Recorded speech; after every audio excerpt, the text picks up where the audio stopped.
Our artist today is actually a female artist that really basically broke the mold for females in the art world. She's the one that said, yeah, females can make it in the art world, and everyone after her basically said, okay, they got something. They can offer everything that it is to the art world that men can. And so with this artist, we have to kind of understand her history to understand how she became famous. What I will warn you of with this, expect you guys to be respectful and mature about this talk, as well as that she basically had to do some things a different way, and your reputation will always follow you. No matter what you're doing here in high school, whatever you do, good or bad, your reputation will follow you. And you'll see that here in a second. When she started out, she wanted to be a famous artist. And so she went to art school. The problem with it at that time was females were very rarely permitted to art school. It was meant for men, as well as she couldn't actually take some of the classes. There are what we call figure drawing classes. When I went to art college, I took 3 years of figure drawing classes, and in those figure drawing classes, it's where you draw naked people, men and women. And that's what you do. And they said it was unsuitable for a woman to be in the same room with all these men looking at a naked person. And so they wouldn't allow females into figure drawing classes. And so that really put a little roadblock for female artists, because they'd say, oh, you don't know what you're doing because you've never had figure drawing class. Well, they weren't permitted, so it was kind of a catch-22. So she graduated, and the thing was, everyone told her, you're just going to be an art teacher. You won't become famous. You're just going to become an art teacher. And that drove her. So for quite a few years after college, she tried to become famous. She tried creating her art. It just wasn't taking off. And she hated it, but she needed money. So she actually did become an art teacher. But she hated every part of that she gave in from her big dreams. Well, at that time, there was a famous photographer in New York City, and also gallery owner. He was a major photographer, a gallery owner. They started having a romantic relationship with. What he did with her was, photography was a new medium. We got to think, brand new art medium. And he started to take naked photos of her from every kind of possible angle, position, lighting. And this is the first time we really see this in the history of art, that someone's doing that with photography. And so all of a sudden he opens up this show, and she's there with all of these photos of her. And she almost becomes a hit overnight.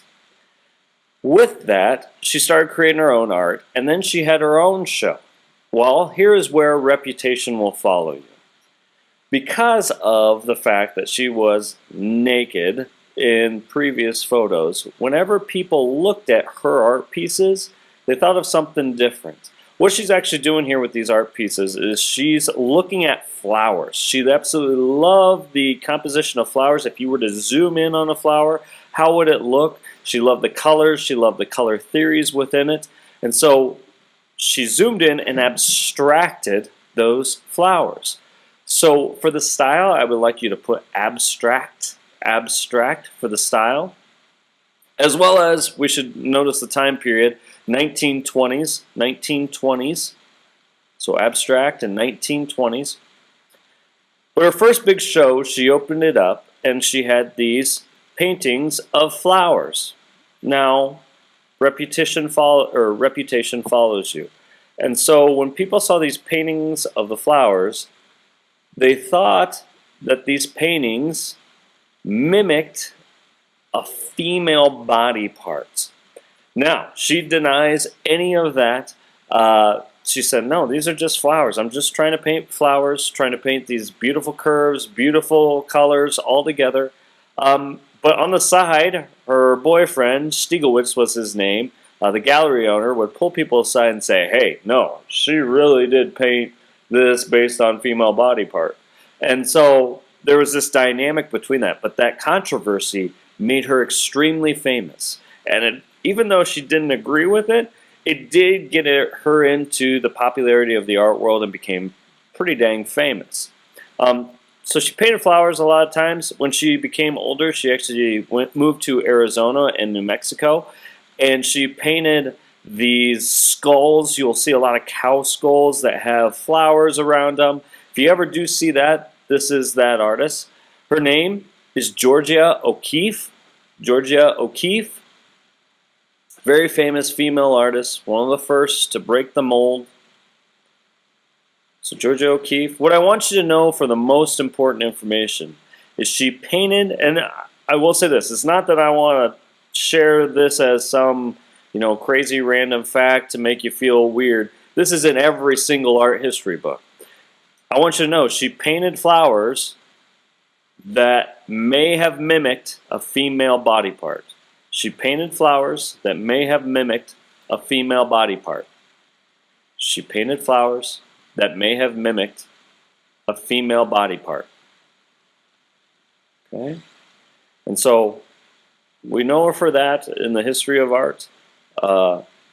Here is the image that I'm going to show you. Now, how we like to remember this. We kind of like to imagine that we're at a basketball game and getting ready to chant. And so we kind of turn this into a little bit of a basketball cheer. And so we see that there is a big O here. And so we start off low, and we have our fists, and we go, oh, and you want to build it up all the way to the top. And then when the main person pulls their hand down, they go Keefe. So it goes something like this. Oh, Keefe. And that's how we do this. Sometimes you might actually hear this at some of our basketball games in the student section. But again, oh,